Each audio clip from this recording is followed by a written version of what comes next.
Di Surabaya udan. Iya, Yung. Ya, selamat malam ya. Di sana ada Mas Buyung. Ya, ini adalah podcast tentang apa namanya? Bengkel CV Kedua. Dan di belakang Anda mungkin ada pemandangan riwa-riwi ya, ada santri-santri yang sedang apa namanya? Kerja bakti sampai malam. Ada urukan ya, Mas ya? Iya. Ada urukan dan ini umum ya, saya dulu mondok juga demikian, malah sering ngecor, sering wis umum lah di pondok itu seperti itu. Ini bangun musola ya? Musola karena di gudang 88 itu enggak musola ya? Benar. Ada musola, jadi dibangunkan musola bagi yang mungkin pegawai-pegawai di gudang pengen sembayang, mau yang deket-deket gitu, ya wis akhirnya mungkin bisa ke belakang warkop ini. Jadi ini adalah warkop. Jadi kejadiannya itu kemarin saya cangkruk di sini ceritanya itu. Nah kemudian saya ada janji dengan customer, ya itu customer ngontak lewat Facebook. Facebook ini bahaya ternyata bro. Facebook ini, apa ya? Orang bilang mungkin Facebook itu gawe apa namanya bapak-bapak atau ibu-ibu. Ternyata enggak. Facebook itu komunitasnya itu kuat sekali. Misalkan komunitas tukang dan kuli bangunan, komunitas jual beli, ada juga komunitas misalkan info chip area Kebraon nih kono. Jadi info chip area Semolowaru itu ada ono nang Facebook kok ono ae. Dan itu memang sangat kuat sekali. Orang kan biasanya kan sekarang anak muda itu Instagram, TikTok gitu ya. Mungkin yang tua-tua juga sudah mengarah ke TikTok, sudah mengarah ke Instagram. Namun kalau untuk urusan loyalitas dan ibaratnya itu group of interest, Facebook itu saya kira kelas dunia. Hampir sama-sama dengan LinkedIn. Kalau LinkedIn kan dia kan ibaratnya profesional gitu ya. Jadi orang-orang yang bekerja atau mencari pekerjaan, pokoknya profesional lah. Kalau Facebook itu hampir kayak gitu tapi skalanya gede gitu. Itu kuat sekali. Baik lagi tadi itu. Jadi customer itu kontak saya lewat saya posting marketplace ya. Saya posting di marketplace tentang pagar begitu. Ternyata beliaunya kontak ya, dan kemudian saya kasih brosur, digital flyer ya, bikin pakai HP bikinnya. Saya kirim ke beliaunya setelah kontak itu, kemudian saya lokasi di mana, ada yang bisa saya bantu, mau tanya apa, harga dan sebagainya. Kemudian saya janjikan ketemu. Ternyata pas ketemu itu saya berhalangan. Nah, Pak Mandor itu Pak Robert Tralala, Kakak Basuki, nggak bisa. Ya akhirnya wis lah. Saya akhirnya lupa itu untuk janjian. Sampai kemarin orangnya WA, Mas ini jadi ndak? Saya kalau nggak jadi cari bengkel yang lain. Wah ini tanda-tanda bahaya ini kalau ada kata-kata gini di WA. Ya Bu, saya ke sana. Sekarang juga saya ke sana.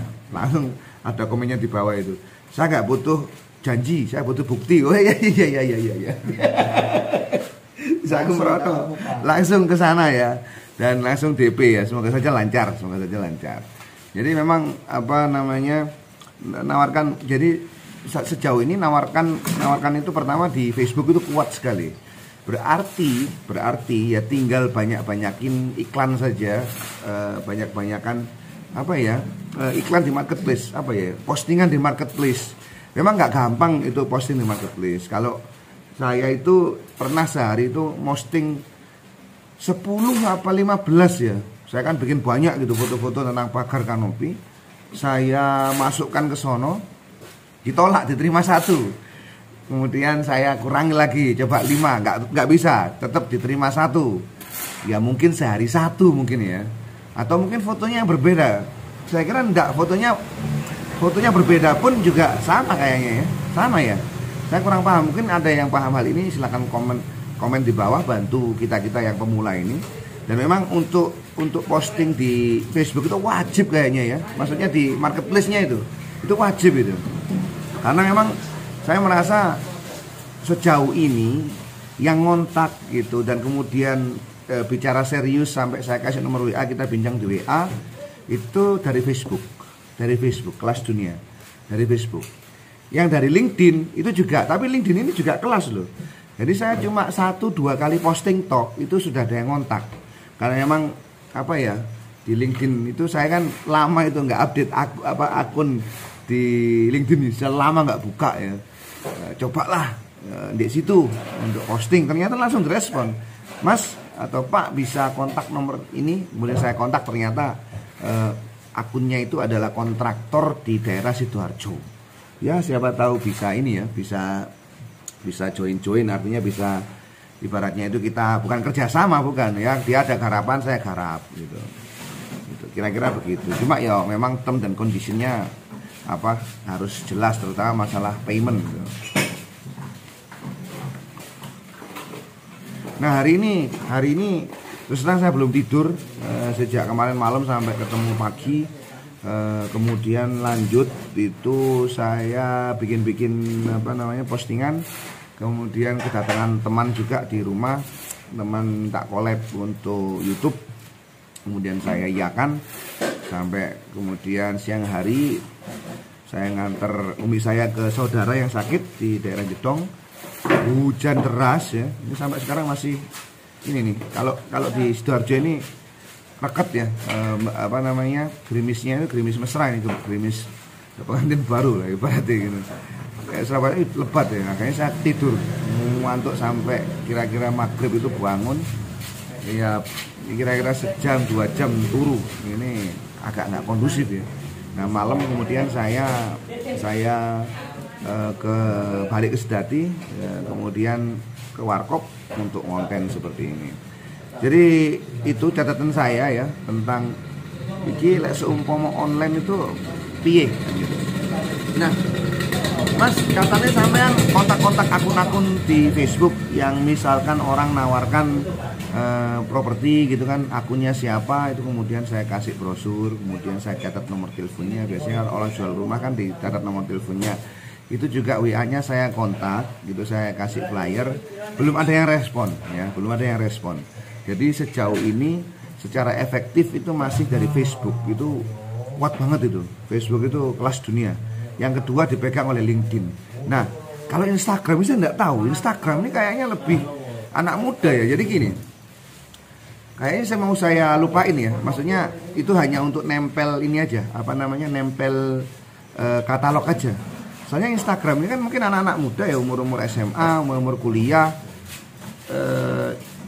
pemakainya kan kira-kira ya anak kuliahan gitu ya, yang mungkin saja belum mikir iku duwe omah anyar ya, atau pengen rata-rata loh ya, mungkin ada 1-2 yang mikir sudah pengen punya rumah, tapi itu belum ke arah situ ya, belum pengen tahu biaya pondasi itu piro, belum pengen tahu misalkan regone atau harganya hebel itu berapa per kubiknya sekarang, itu enggak pengen tahu hal itu kira-kira ya. Pengennya itu mungkin yang kekinian, mungkin ya makan burger, kemudian iki ketane kopi susu adem paling enak iki nang daerah dia. Mikir-mikirnya mesti ngono. Makanya saya ngerasa di Instagram itu sejauh ini belum efektif sama sekali. Belum ada yang kontak ya. Ada yang kontak 1 orang, itu pun mantan santri saya dulu. Maksudnya saya dulu ngajar, dia santri, sekarang jadi Satpol PP. Pak iki piro kan ngono. Oh, itu pun itu ada relasi. Ibaratnya sudah kenal duluan ya. Itu kontak nih. Jadi menurut saya IG belum tidak menunjukkan hasil signifikan ya. Entah kalau mungkin sampean dagangannya yang lain. Tapi kalau untuk pager ini gak masuk plus ya. Mungkin pangsa pasarnya itu karena memang pasarnya anak muda. Deloke iku mungkin sing gampang-gampang didol, misalnya chip ngono iku, wah iku rame iku nang ojo nang Facebook ya, di Instagram pun juga rame. Artinya mungkin pangsa pasarnya untuk umurnya itu ndak masuk ya. Jadi itu catatan saya tentang Instagram. Di TikTok saya belum serius karena ya tadi itu masalah videonya itu mesti, misalnya kan saya upload 1 video, ada mungkin kemarin itu ada 3 ya, 3 kecil-kecilan begitu.